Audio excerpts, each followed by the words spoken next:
Bonjour chez vous, bien-aimés dans le Seigneur. Rhapsodie des réalités du samedi 18 octobre 2025. Pasteur Chris partage avec nous sur le thème Vos paroles sont vivantes. Alléluia. Notre verset d'ouverture tiré de Jean 6, verset 63. C'est l'esprit qui vivifie. La chair ne sert de rien. Les paroles que je vous ai dites sont esprit et vie. Gloire à Dieu. Les paroles que vous prononcez ne sont pas vides. Elles ne disparaissent pas simplement, elles demeurent. Ne pensez pas que la dernière chose que vous avez dite s'est terminée au moment où vous l'avez dite. Chaque parole qui sort de votre bouche est vivante dans le domaine spirituel. La seule manière de repousser ou de contrer des paroles déjà prononcées, c'est de déclarer des paroles qui sont opposées et plus puissantes. Les paroles sont des choses, elles ont de l'énergie et de la tangibilité. Alléluia. Cela devrait vous emmener à accorder une grande valeur aux paroles. Ne dites jamais ce que vous ne pensez pas ou ce que vous ne voulez pas voir arriver. Ne parlez jamais négativement parce que le principe est simple mais spirituel. Vous aurez ce que vous dites. Le Seigneur Jésus l'a déclaré.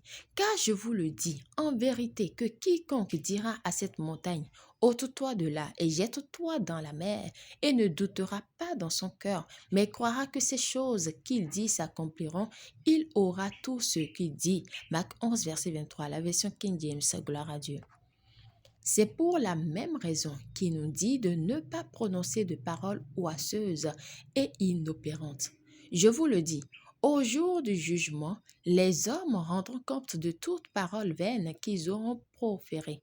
Car par tes paroles tu seras justifié et par tes paroles tu seras condamné. Matthieu 12, versets 36 à 37.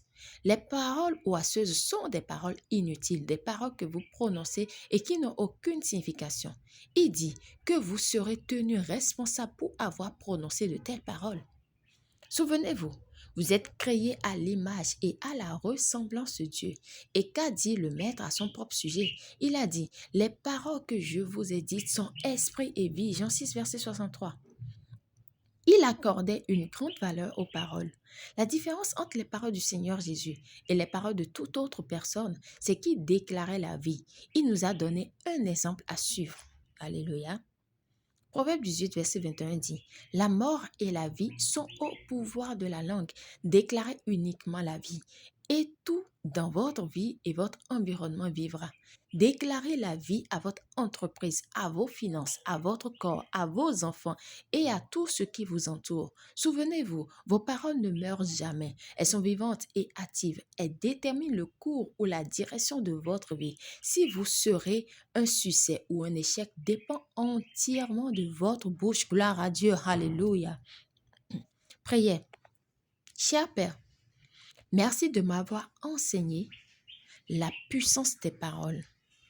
Mes paroles sont pleines de vie, de puissance et de foi. Je ne dis que ce que je désire voir. Je déclare la vie à mon corps, le progrès à mon travail, la croissance à mes finances et la paix à mon environnement. Merci d'avoir fait de ma langue un arbre de vie. Au nom de Jésus, Amen. Pour une étude approfondie, nous lisons 1 Pierre 3, verset 10, Matthieu 12, verset 36 à 37, Job 22, verset 28. À présent, nous aimerions vous donner l'opportunité de recevoir le Seigneur Jésus-Christ comme Seigneur et Sauveur de votre vie. Alors, si vous n'êtes pas encore né de nouveau, nous vous invitons à faire cette prière de tout votre cœur et de manière à vous entendre. Par vos paroles, vous serez justifiés. Alléluia. Dites, ô Seigneur Dieu, je crois de tout mon cœur en Jésus-Christ, Fils du Dieu vivant. Je crois qu'il est mort pour moi et que Dieu l'a ressuscité des morts. Je crois qu'il est vivant aujourd'hui. Je confesse de ma bouche que Jésus-Christ est le Seigneur de ma vie à partir d'aujourd'hui. Par lui et en son nom, j'ai la vie éternelle. Je suis né de nouveau. Merci Seigneur d'avoir sauvé mon âme. Je suis désormais un enfant de Dieu. Alléluia.